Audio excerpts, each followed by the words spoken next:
Everyone. Today I'm reviewing Never Will I Die by Toby Gutteridge. Never Will I Die is probably one of the most honest books you'll ever read. It's part autobiography, part sentimental, part soldier's tale.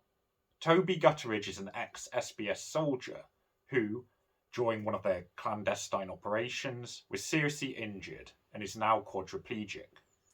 Although much of the tale is a common one, a troubled childhood, missing sense of belonging, much of the book provides the perspective of someone cast into an incredibly difficult state of being and having to come to terms with it. The book starts off fairly routine then. It's a pretty common story, but one that you can't help but feel sorry for. Toby's troubled upbringing, moving from South Africa to England and back again, being bullied in school and not really fitting in.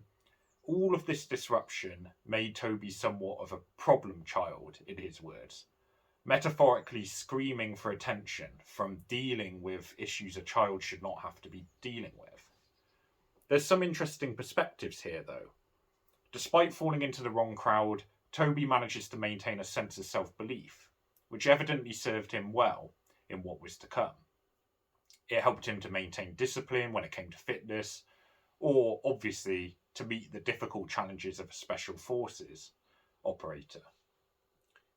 This book moves quickly on to his injury, though, and it dominates most of the book. The book is brutally honest, providing detail on what Toby was thinking when he went through it, from the horror of not being able to move his limbs anymore, to the operation where Toby cannot speak, and having to come to terms with this, to what extent you can. Suicide is a significant theme. Toby struggles to accept his newly imposed limitations. The second half of the book illustrates well his progression from being unable to do this, from his battles in terms of coming to terms with it.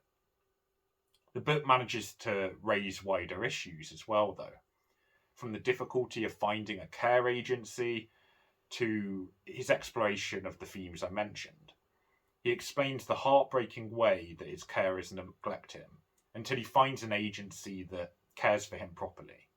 He provides advice for those going through similar situations where their disability is now a commanding part of their life. But he tries to advocate remaining focused on goals and that they've merely changed, that life has merely been reframed through new parameters. I'm going to include a quote here, so I open quote. I didn't take that chance for 5 years after my paralysis. I wasn't doing myself justice. I didn't appreciate the magnitude of my good fortune until it was almost too late. I am determined to make the most of that. I'm going to smash the walls down, man. It is only when you've been there, to the very edge and back, that you appreciate how valuable and beautiful life is. End quote. Page 243. Although I can't begin to imagine what it feels like to go through this, it certainly makes for engaging reading. At times, the book is extremely forlorn and melancholy, combined with, by his own admission, cliches and quotations from the usual suspects, such as Nelson Mandela. But the book is not always clear, and often can be quite brief with its advice. There are frequent musings on purpose, belief, and achievement, and yet it is very much one of those stories that achievement is not driven by being unusual. It's simple self-belief, for the most part.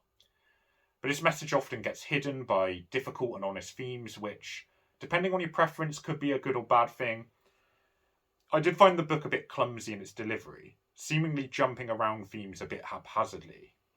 It made it difficult to really focus or diffuse what was actually being said sometimes, or to shape a story into its core meaning. Instead, reading more like various short stories interspersed with advice or points here and there. So in many ways, this book is actually best at its darkest points, when it's kind of given the flow and the room to really explore difficult themes. When Toby talks of the impact bullying had on him, which, unfortunately, it feels like there is much more to explore on, he expounds in greater detail his acceptance of his disability, or his contemplations of assisted suicide, and these sections are quite riveting, but probably not for someone who obviously wants an easy read. The scattered delivery does let this story down a little. I sometimes felt small anecdotes or stories were put in as filler. When the book performs more effectively is therefore when it's more focused. The incident that led to Toby's disability is explored in great detail, or the process of going to the operating table. But it still feels like this was only a snapshot of Toby's childhood.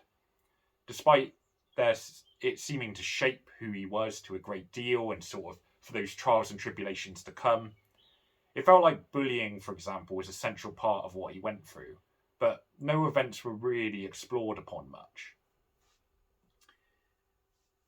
I want to include another quote here, so open quote. I'd implore you to see the person, not the wheelchair, because given the chance, they will give of themselves to you. Body image is important. I still find it very hard to deal with the fact that most people don't see me, though they stare at me. Their focus is on the disability, the chair, and the tubes coming out of my throat. It's not the staring that bothers me, although it can be off-putting, but the fact they have no idea who I am, what I've done, where I've been, what I've seen. End quote, page 196. So you can kind of get a sense that there is a real good emphasis on difficult themes here. There's difficult messages being said, but the book is very haphazard in its delivery. Sometimes it does it well, sometimes there's just stories that seem to be kind of just thrown in or not explored enough. So in terms of final score then, this is a mixed book.